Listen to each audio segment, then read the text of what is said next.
ಕರುನಾಡಿಗೆ ನಮಸ್ಕಾರ. ನಾನು ನಿಮ್ಮ DGK ಸರ್, ತೋಳನೂರು ತಾಲೂಕು, ಅಕ್ಕಲಕೋಟೆ ಜಿಲ್ಲೆ, ಸೊಲ್ಲಾಪುರ. ಕೆಸೆಟ್ ಪರೀಕ್ಷೆ 2025. ಈ ಪರೀಕ್ಷೆಯ ಮೊದಲನೇ ಪತ್ರಿಕೆಯಲ್ಲಿ ಎರಡನೇ topic research aptitude. We are discussing the most important concept. I request all of you, please write down in your notebook and read it and remember it. Okay? This topic is very easy for you to get the marks. ಈ topic ತುಂಬ ಸರಳವಾಗಿದೆ. ಇಲ್ಲಿ ನೇರವಾದ ಪ್ರಶ್ನೆ ಕೇಳುತ್ತಾರೆ, ನೇರವಾಗಿ ಆನ್ಸರನ್ನು ನೀವು ಹೇಳಬೇಕು. ಓಕೆ, ಈ 100 ಕನ್ಸೆಪ್ಟ್ ಬಗ್ಗೆ ನೋಡೋಣ. ಆಲ್ರೆಡಿ 52 ಕನ್ಸೆಪ್ಟ್ಗಳನ್ನು ನೋಡಿದ್ದೀವಿ. ನಾವು 53 objectives in research means what. Research aims to uncover fact without being influenced by personal feelings or opinion. ರಿಸರ್ಚ್ದ ಉದ್ದೇಶ ಏನು?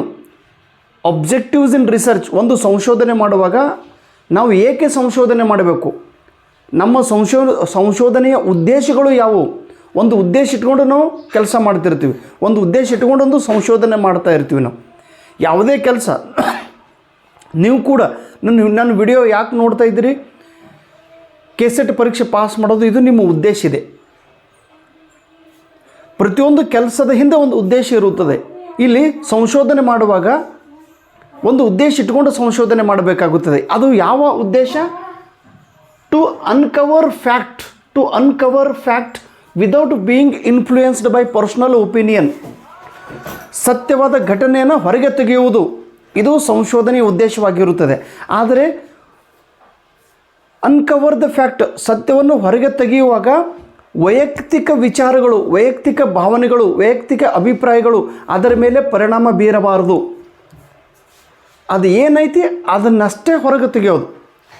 ನಿನ್ನ ಪ್ರಕಾರ ನಿನ್ನ ಅಂದರೆ ವೈಯಕ್ತಿಕ ಒಪಿನಿಯನ್ಗಳು, ಅಭಿಪ್ರಾಯಗಳು, ವೈಯಕ್ತಿಕ ಭಾವನೆಗಳು ನಮ್ಮ ಕೆಲಸಿನ ಮೇಲೆ ಆಗಬಾರ್ದು, ನಮ್ಮ ಸಂಶೋಧನೆ ಮೇಲೆ ಆಗಬಾರ್ದು. ನಾನು ಸಂಶೋಧನೆ ಮಾಡ್ತಾಯಿರ್ತೀನಿ ತಿಳ್ಕೊರಿ. ಆ ಸಂಶೋಧನೆ ಮಾಡುವಾಗ ಅರೇ ಈ ಸಂಶೋಧನೆ ಅವನಿಗೆ ಸ್ವಲ್ಪ ತ್ರಾಸು ಮಾಡ್ತೈತಿ, ಈ ಸಂಶೋಧನೆಯಿಂದ ಅವರಿಗೆ ನೋವಾಗ್ತದೆ, ಈ ಸಂಶೋಧನೆಯಿಂದ ಇದು ಹೀಗಾಗ್ಬೋದು ತಿಳ್ಕೊಂಡು ನಾವು ಬಿಡೋದಿಲ್ಲ. ಅಥವಾ ಈ ಸಂಶೋಧನೆಯಿಂದ ನನಗೆ ಲಾಭ ಆಗ್ತೈತಿ, ಈ ಸಂಶೋಧನೆ ಮಾಡೋದ್ರಿಂದ ನಾನು ಶ್ರೀಮಂತ ಆಗೋದಿದ್ದೀನಿ, ಈ ಸಂಶೋಧನೆಯಿಂದ ನಾನು ವೈಯಕ್ತಿಕ ಬೆನಿಫಿಟ್, ಹಂಗೆ ವೈಯಕ್ತಿಕ ಫೀಲಿಂಗ್ಸ್ಗಳು ನಮ್ಮ ಸಂಶೋಧನೆ ಮೇಲೆ ಆಗಬಾರ್ದು. ಅದು ಏನೈತಿ ಅದನ್ನು ಹೊರಗೆ ತೆಗೆಯೋದು ಸಂಶೋಧನೆ ಮಾಡೋದು. ಅನ್ಕವರ್ ದ ಫ್ಯಾಕ್ಟ್. ಓಕೆ, ವೈಯಕ್ತಿಕ ಅಭಿಪ್ರಾಯಗಳು ಅದರ ಮೇಲೆ ಪರಿಣಾಮ ಬೀರಬಾರದು. ಇನ್ನು ಇಂಟ್ರೊಡಕ್ಷನ್ ಸೆಕ್ಷನ್ ಇನ್ ರಿಸರ್ಚ್. ಪ್ರತಿಯೊಂದು ರಿಸರ್ಚ್ದಲ್ಲಿ ಒಂದು ಇಂಟ್ರೊಡಕ್ಷನ್ ಸೆಕ್ಷನ್ ಇರುತ್ತದೆ. ಪ್ರಾರಂಭದ ಇಂಟ್ರೊಡಕ್ಷನ್, ಪೀಠಿಕೆ ಇರುತ್ತದೆ. ಪೀಠಿಕೆಯ ಉದ್ದೇಶ ಏನು? ಯಾಕೆ ಪೀಠಿಕೆಯನ್ನು ಪ್ರತಿಯೊಂದು ರಿಸರ್ಚ್ ಆರ್ಟಿಕಲ್ದಲ್ಲಿ ಅಥವಾ ರಿಸರ್ಚ್ ವರ್ಗದಲ್ಲಿ ಬರೆದಿರುತ್ತಾರೆ? The purpose of the introduction section in research article is to introduce the research topic and its significance and research objectives. Introduction ಅದು ಉದ್ದೇಶ ಏನಿರ್ತೈತಿ ಗೊತ್ತದ್ರಿ? ಒಂದನೇದು, ನಾವು ಯಾವ ಟಾಪಿಕ್ದ ಬಗ್ಗೆ ನಾವು ಅಭ್ಯಾಸ ಮಾಡೋರಿದ್ದೀವಿ ಆ ಟಾಪಿಕ್ದ ಹೆಸರನ್ನು ಹೇಳಬೇಕಾಗುತ್ತದೆ. Introduce the research topic. Okay, ನಾವು ಯಾವ ಟಾಪಿಕ್ದ ಬಗ್ಗೆ ಸಂಶೋಧನೆ ಮಾಡೋರಿರ್ತೀವಿ ಆ ವಿಷಯವನ್ನು ಪ್ರಸ್ತಾಪನೆ ಮಾಡಬೇಕು, ಒಂದನೇದು. ಆಮೇಲೆ ಅದರ ಮಹತ್ವ ಏನಿದೆ, ಇಟ್ಸ್ ಎ ಸಿಗ್ನಿಫಿಕೆನ್ಸ್. ನಾವು ಇದೇ ಸಬ್ಜೆಕ್ಟನ್ನು ಯಾಕೆ ಚಾಯ್ಸ್ ಮಾಡಿದ್ವಿ, ಇದೇ ವಿಷಯವನ್ನು ಏಕೆ ಚಾಯ್ಸ್ ಮಾಡಿದ್ದೀವಿ, ಇದೇ ಪ್ರಾಬ್ಲಮನ್ನು ನಾವು ಏಕೆ ಚಾಯ್ಸ್ ಮಾಡಿದ್ವಿ, ವಿಷಯವನ್ನು ಹೇಳೋದು, ಅದರ ಮಹತ್ವ ಹೇಳೋದು ಮತ್ತು ಅದರ ಉದ್ದೇಶ ಏನಿದೆ ಅನ್ನೋದನ್ನು ಇಂಟ್ರೊಡಕ್ಷನ್ ಚಾಪ್ಟರ್ದಲ್ಲಿ ಬರೆಯಲಾಗುತ್ತದೆ. ಇಂಟ್ರೊಡಕ್ಷನ್ದಲ್ಲಿ ಪ್ರಮುಖವಾಗಿ 3. ಒಂದು, ಯಾವ ವಿಷಯದ ಬಗ್ಗೆ ಅಭ್ಯಾಸ ಮಾಡೋರಿದ್ದೀವಿ ಆ ವಿಷಯದ ಪರಿಚಯ ಮಾಡಿಕೊಳ್ಳೋದು, ಆ ವಿಷಯದ ಮಹತ್ವ ಏನಿದೆ ಮತ್ತು ಆ ವಿಷಯದ ಉದ್ದೇಶಗಳು ಏನು, ಈ 3 ಕೂಡಿ ಇಂಟ್ರೊಡಕ್ಷನ್ದಲ್ಲಿ ಬರೆಯಲಾಗುತ್ತದೆ. ನಾವು ಸಬ್ ಅಲ್ಟರ್ನ್ ಸ್ಟಡೀಸ್ ಇದು ಇತ್ತೀಚೆಗೆ ಒಂದು ಹೊಸ ಕ್ಷೇತ್ರವಾಗಿದೆ, ಸಂಶೋಧನೆ ಕ್ಷೇತ್ರವಾಗಿದೆ. ಸಬ್ ಅಲ್ಟರ್ನ್ ಸ್ಟಡೀಸ್ ಅಂತೇಳಿ ಕರಿತೀವಿ. ಈ ಬ್ರಿಟಿಷರು ನಮ್ಮ ಮೇಲೆ ಆಕ್ರಮಣ ಮಾಡಿ ನಮ್ಮ ಮೇಲೆ ಆಡಳಿತ ಮಾಡಿ ಅವರು ವಾಪಸ್ ಹೋಗಿದ್ದರು. ಅವ್ರು ಹೋದ ನಂತರ ಏನು ಒಂದು ವಿಭಾಗ ತಯಾರಾಯ್ತು ನೋಡ್ರಿ, ಸಬ್ ಅಲ್ಟರ್ನ್, ಒಂದು ಭಾಗ ಸಬ್ ಅಲ್ಟರ್ನ್ ಅಂತೇಳಿ ಕರಿತೀವಿ. ಆ ಸಬ್ ಅಲ್ಟರ್ನ್ ಸ್ಟಡೀಸ್ ಉದ್ದೇಶ ಏನು? It is a modern theoretical approach in research originated in India. Subaltern ಸ್ಟಡಿದು ಭಾರತದಲ್ಲಿ ಮಾತ್ರ ಪ್ರಾರಂಭವಾಗಿದೆ. ಇದು ಒಂದು ಒರಿಜಿನಲ್ ಅಪ್ರೋಚ್ ಆಗಿದೆ. ಒಂದು ಮೇನ್ ಸೊಸೈಟಿ, ಒಂದು ಸಬ್ ಅಲ್ಟರ್ನ್ ಸೊಸೈಟಿ,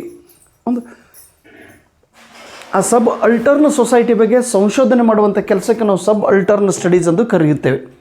ಇನ್ನು ಆ್ಯಕ್ಷನ್ ರಿಸರ್ಚ್, ಕ್ರಿಯಾ ಸಂಶೋಧನೆ. The researcher finds the solution by considering his group as a sample. Researcher, ಒಬ್ಬ ಸಂಶೋಧನೆ ಮಾಡುವಂಥ ವ್ಯಕ್ತಿಯು ಏನನ್ನು ಕಂಡುಹಿಡಿಯುತ್ತಾನೆ? ಸೊಲ್ಯೂಷನ್ಸನ್ನು ಕಂಡುಹಿಡಿಯುತ್ತಾನೆ. By considering his group as a sample.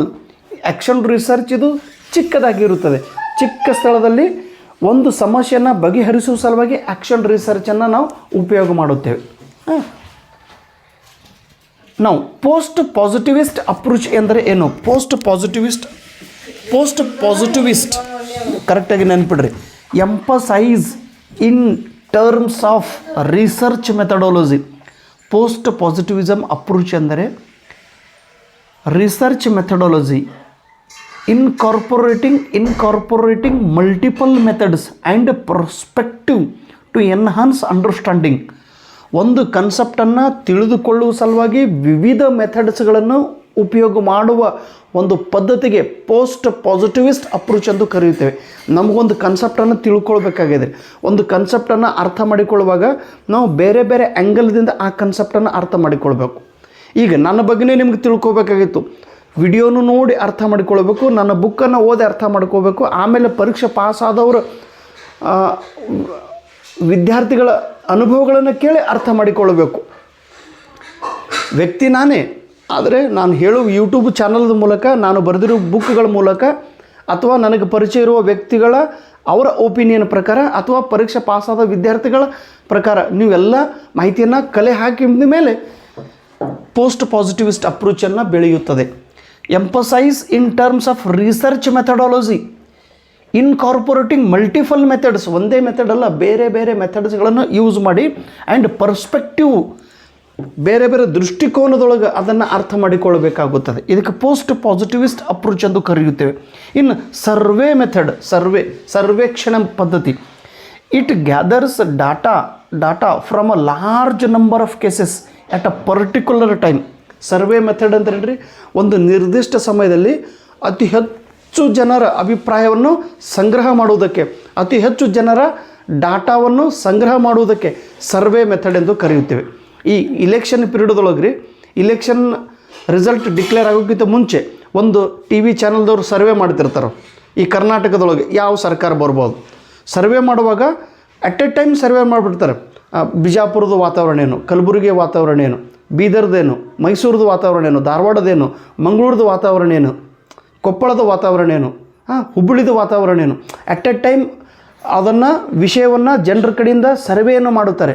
ಆಮೇಲೆ ಹೇಳ್ತಾರೆ ಈ ಸಲ ಕಾಂಗ್ರೆಸ್ ಬರ್ಬೋದು, ಈ ಸಲ BJP ಬರ್ಬೋದು. ಸರ್ವೆ ಈವನ್ ನ್ಯಾಷನಲ್ ಲೆವೆಲ್ದೊಳಗೆ ಕೂಡ BJP ಸರ್ಕಾರ ಬರ್ತದೋ ಅಥವಾ ಕಾಂಗ್ರೆಸ್ ಸರ್ಕಾರ ಬರ್ತದೋ ಅನ್ನೋದು ಒಂದು ಸರ್ವೆ ಮೆಥಡ್ ಮಾಡ್ತಿರ್ತಾರೆ. ಸರ್ವೆ ಅಂತೇಳಿ ಕರಿತೀವಿ. ಗ್ಯಾದರ್ ಡಾಟಾ, ಮಾಹಿತಿಯನ್ನು ಕಲೆ ಹಾಕುವುದು at a large number. Survey ಮೆಥಡ್ದೊಳಗೆ ಚಿಕ್ಕ ಸರ್ವೆ ಇರಂಗಿಲ್ಲ ರೀ. ಸರ್ವೆ ಅಂದ್ರೆ ಭಾಳ ದೊಡ್ಡ ಸರ್ವೆ ಬಿಡ್ತದೆ. ನೆಕ್ಸ್ಟ್, ನಾರ್ಮಲ್ ಗ್ರೂಪ್ ಎಂದರೆ ಏನು? Normal group means it is a skewness is zero. Skewness is zero and it is mesokurtic. ನೋಡಿ ಸ್ವಲ್ಪ ನೆನ್ಪಿಡ್ರಿ, ಇವೆರಡು ಒಂದು ಮೆಜರ್ಮೆಂಟ್ ಅದಾವ್ರಿ. ಯಾವುದು? ಸ್ಕ್ಯೂನೆಸ್ ಮತ್ತು ಕುರ್ಟಿಕ್. ಇವೆರಡು ಮೇಜರ್ ಮಾಡುವಂಥ ಒಂದು ಘಟಕಗಳು. ಏನು ಮೆಜರ್ಮೆಂಟ್ ಮಾಡುತ್ತವೆ? ಡಿಸ್ಟ್ರಿಬ್ಯೂಷನ್ ಮಾಡಿದಾಗ, ವಿತರಣೆ ಮಾಡಿದಾಗ ಆ ವಿತರಣೆಯನ್ನು ಹೇಗೆ ಅಳೆಯುತ್ತಾರೆ? ಸ್ಕ್ಯೂನೆಸ್ದ ಮೂಲಕ ಮತ್ತು ಕುರ್ಟೋಟಿಕ್ ಮೂಲಕ ವಿತರಣೆಯನ್ನು ಅಳೆಯುತ್ತಾರೆ. ಇನ್ನು ನಾರ್ಮಲ್ ಗ್ರೂಪ್ದೊಳಗೆ ಹೇಗಿರ್ತೈತಿ? Skewness is zero. ಸ್ಕ್ಯೂನೆಸ್ ಓರೆತನ ಇದು ಜೀರೋ ಆಗಿರುತ್ತದೆ ಮತ್ತು it is a mesokurtic. So as it is, ಒಮ್ಮೊಮ್ಮೆ ಅರ್ಥ ಆಗಲಿಲ್ಲ ಅಂದ್ರೂ ಅದೇ ಪದಗಳನ್ನು ನೆನಪಿಡಬೇಕು ನೀವು. Okay, thank you so much. ನಮಸ್ಕಾರ.